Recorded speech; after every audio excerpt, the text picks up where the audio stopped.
बिस्मिल्लाहिर्रहमानिर्रहीम बिस्मिल्लाहिर्रहमानिर्रहीम। अस्सलाम वालेकुम डियर स्टूडेंट्स, उम्मीद करते हैं कि आप सब खैर आफियत से होंगे। जी स्टूडेंट्स, जैसा कि आप जानते हैं कि हमारी जो डिस्कशन है वो philosophy according to PU outline पर जारी है, जिसमें हमने उसका छठा चैप्टर स्टार्ट किया हुआ है। इससे पहले लेक्चर में मैंने आपको इंडक्शन और डिडक्शन के बारे में बताया था और इंडक्शन क्रिटिसिज्म के बारे में बताया था। आज हम बहुत इंपॉर्टेंट थ्योरी डिस्कस करेंगे जिसका नाम है Karl Popper theory of falsification. Students, ये बहुत इंपॉर्टेंट थ्योरी है, पेपर में एग्जामिनर इसका बहुत क्वेश्चन पूछता है, शॉर्ट में भी आ जाती है, लॉन्ग में भी आ सकती है। आपने इसको दोनों लिहाज से प्रिपेयर करना है। अब कार्ल पॉपर एक फिलोसफर था, well known philosopher of science, मतलब साइंस का फिलोसफर था जो साइंस के बारे में स्टडी करता था। अब उसने क्या किया, उसने एक मेथड प्रोवाइड किया। उसने कहा उसने ये थ्योरी प्रोवाइड की कि साइंस किस तरह प्रोग्रेस करती है। अकॉर्डिंग टू कार्ल पॉपर वो कहता है कि साइंस इस तरह प्रोग्रेस करती है कि जब कोई थ्योरी में फॉल्ट नज़र आता है तो जब साइंस उस थ्योरी को अगर टोटली रिजेक्ट करके एक न्यू थ्योरी बेस्ड करे तो साइंस इसको क्या कहते हैं, प्रोग्रेस ऑफ साइंस कहते हैं, कि साइंस इस तरह सक्सेसफुल होती है।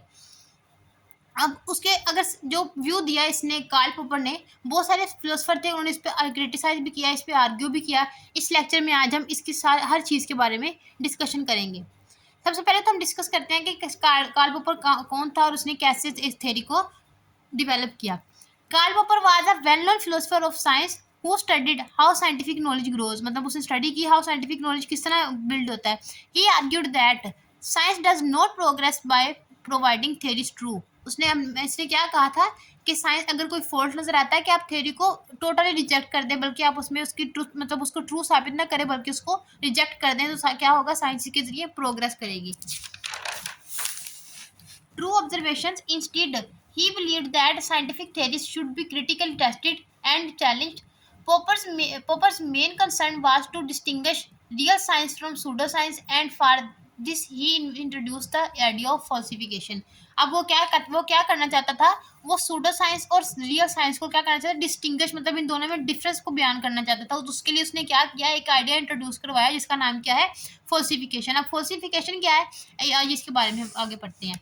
अब जो कार्ल पॉपर था इसने क्या किया, इसने इंडक्शन के मेथड को टोटली रिजेक्ट कर दिया कि ये हमें कोई भी किसी भी थ्योरी के बारे में कोई इन्फॉर्मेशन दे ही नहीं सकता। कार्ल पॉपर ने इंडक्शन के मेथड को प्रॉपरली रिजेक्ट किया। उसने क्यों रिजेक्ट किया, आइए इसके बारे में पढ़ते हैं।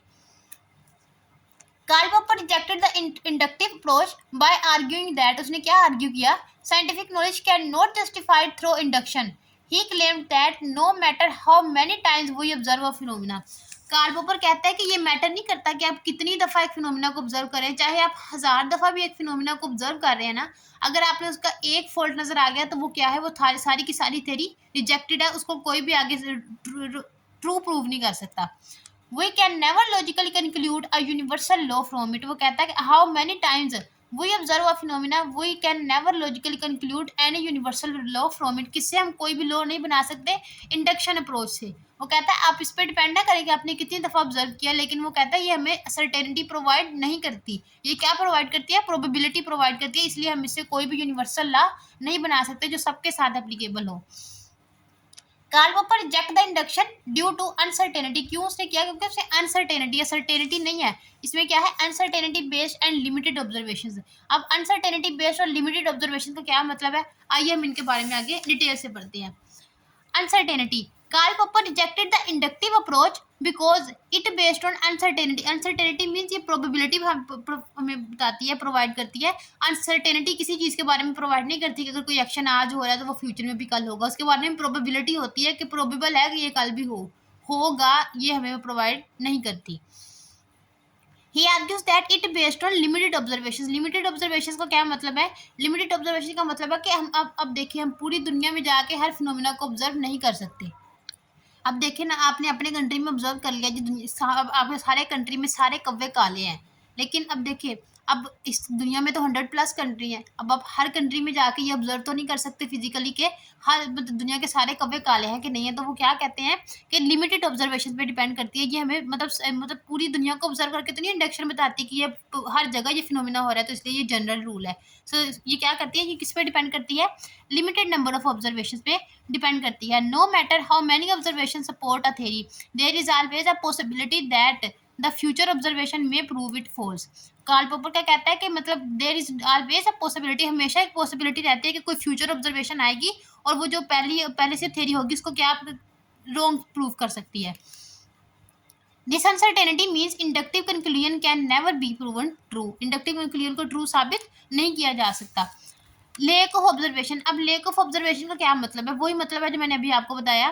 The second reason is limited observation. Karl Popper argues that scientific laws are based on limited number of observation, not on all possible cases. All possible cases का क्या मतलब है कि ये सारे फिनोमिना को ऑब्जर्व नहीं करते। ये चले फर्ज कर ले दुनिया में 100+ कंट्रीज है, ये कोई 50 कंट्रीज में भी जाकर ऑब्जर्वेशन कर लेंगे लेकिन फिर भी कंप्लीट ऑब्जर्वेशन तो नहीं करेंगे। ये पॉसिबल ही नहीं है फिजिकली कि वो दुनिया का एक एक कोना जाके देखेंगे या क्या ये फिनोमिना एक जगह पे हो रहा है वो दूसरी जगह पे भी ऐसा होता है या नहीं होता। It is impossible to observe every instance of a phenomena, so inductive generalization is always on incomplete observation. Generalization किस पे बेस करती है? इनकम्प्लीट ऑब्जर्वेशन पे। कंप्लीट ऑब्जर्वेशन पे डिपेंड नहीं करती, मतलब उस पर कोई और कंप्लीट का मतलब है कि कोई दूसरी पॉसिबिलिटी ना रह जाए। हर चीज़ को ऑब्जर्व करके आपने एक एक चीज़ को ऑब्जर्व करके आपने लैब बनाना है। तो लेकिन इंडक्शन क्या करती है? इंडक्शन इनकम्प्लीट ऑब्जर्वेशन पे डिपेंड करती है, मेक्स इंडक्शन अनरिलायबल। अब falsification क्या है? Falsification has a great advantage over the simple view of scientific method. This is the fact that a simple falsifying instance is enough to show that a theory is unsatisfactory. वो क्या कहता है? Karl Popper कहता है कि एक single falsifying belief ये matter नहीं करता कि आपने 1000 दफ़ा एक चीज़ को बार बार देख लिया, आप उसके बारे में श्योर है। वो कहता है एक भी अगर सिंगल भी बिलीफ आ रहा है ना आपके अंदर की ये चीज़ गलत है, तो वो काफ़ी है किसी थ्योरी को रूम प्रूव करने के लिए, किसी चीज़ को रिजेक्ट करने के लिए। Generalization is far easier to disprove than to prove. अब देखें किसी चीज़ को प्रूव करना, अब इंडक्शन को प्रूव करना क्या है? बहुत ही मुश्किल है, बहुत मुश्किल है कि आप पूरी दुनिया में जाकर फिनोमिना को ऑब्जर्व करें। तो वो क्या कहता है? वो कहता है it is easier to disprove. Disprove करना तो ईजी है, अगर आप कोई भी एक छोटा सा फिनोमिना भी देख लेंगे ना, छोटी सी मिस्टेक भी देख लेंगे कि ये थ्योरी इस हिसाब से ये थ्योरी क्या है रॉन्ग है, तो वो क्या होगा? पूरी की पूरी थ्योरी रिजेक्टेड कर दी जाएगी अकॉर्डिंग टू कार्ल पॉपर। तो वो क्या कहता है? It is far easier to disprove than to prove. Disprove करना, रिजेक्ट करना ईजी है देन टू प्रूव करना। अब ये जो कार्ल पॉपर ने हमें थ्योरी प्रोवाइड की थी फॉल्सिफिकेशन भी, अब कुछ ऐसे फिलोसफर थे जिन्होंने इसके ऊपर क्रिटिसाइज किया। अब उन्होंने क्या क्रिटिसिज्म किया, आइए इसके बारे में पढ़ते हैं। Karl Popper theory of falsification has been a very influenced in the philosophy of science, but it also criticized, मतलब उन्होंने क्या मतलब ये इन्फ्लुएंशियल थी लेकिन इस पे क्या किया? फिलोसफर ने क्रिटिसाइज किया।